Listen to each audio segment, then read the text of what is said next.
High, সবাই কেমন আছো? আশা করি সবাই খুব ভালো আছো, আর আমিও খুব ভালো আছি। আর এই দেখো, এটা আমি বানিয়ে রেখেছি আইস, ঠিক আছে? আর এইটা দিয়ে আমি কি দিয়ে বানিয়েছি আজকে তোমাদের সাথে ওটাই আমি শেয়ার করব।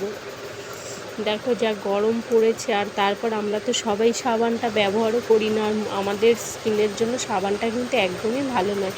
তাই আমরা ঘরে থাকা কিছু উপকরণ দিয়েই আমরা বানিয়ে নিয়েছি আমি এই আইসটা। আর এইটা কিন্তু খুবই উপকারী। আর এইটা বানাতে আমার কিন্তু বেশি কিছু লাগেনি, 3-4টে উপকরণ দিয়ে আমি বানিয়েছি এটা। তোমরাও পারলে ট্রাই করতে পারো, দেখবে আমাদের স্কিনের জন্য খুব ভালো। অয়েলি ভাবটাও থাকে না, অয়েলি চিপচিপে একদমই থাকে না, খুবই সুন্দর হয়ে যায়। আর তা আমি এবার বলে দিই আমি এটা কী দিয়ে বানিয়েছি। চলো, আমি অ্যালোভেরা দিয়েছি, আর অ্যালোভেরার সাথে যেটা অ্যাড করেছি ওটা হলো, আমি এর মধ্যে হলুদ দিয়েছি, আর আমি বেসন দিয়েছি, আর চিনি গুঁড়ো করে দিয়েছি। এই 4টে উপকরণ দিয়ে আমি কিন্তু এই আইসটা বানিয়ে নিয়েছি। আর আমি কিন্তু সাবান একদমই মুখের জন্য ইউজ করি না, তাই জন্য আমি আইসটা বানিয়ে রাখি।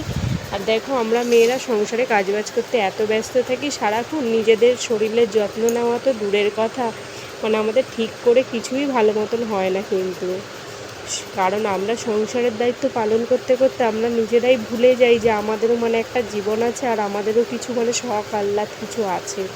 তাই যেটুকু নিজেরা হাতে সময় পাই ওটুকুর মধ্যেই চেষ্টা করি নিজেদেরকে যত্ন করা। তাই জন্য আমি ফেস প্যাকটা বানিয়েছি। এরকম কিন্তু আমি অনেকই বানাই, তোমাদের সাথে যখন বানাবো আবার শেয়ার করব। তো আমার এই ফেস প্যাকটা যদি কারো ভালো লাগে অবশ্যই আমাকে বলবার। এটা কিন্তু আমাদের স্কিনের জন্য খুবই ভালো। তোমরা জানো অ্যালোভেরা আমাদের স্কিনের জন্য কত ভালো। আর আমি কিন্তু অ্যালোভেরা জেল ব্যবহার করিনি, আমি গাছের অ্যালোভেরাই ব্যবহার করেছি। তো চলো, আমি এটা মুখে নিয়ে আমি কিন্তু মানে আধ ঘন্টা রেখেছিলাম, 30 মিনিট। তারপর আমি ধুয়ে আসার পর আমার রেজাল্টটা দেখো, তোমরা নিজে চোখেই দেখতে পাচ্ছ যে কতটা পরিষ্কার আর চকচকে হয়েছে।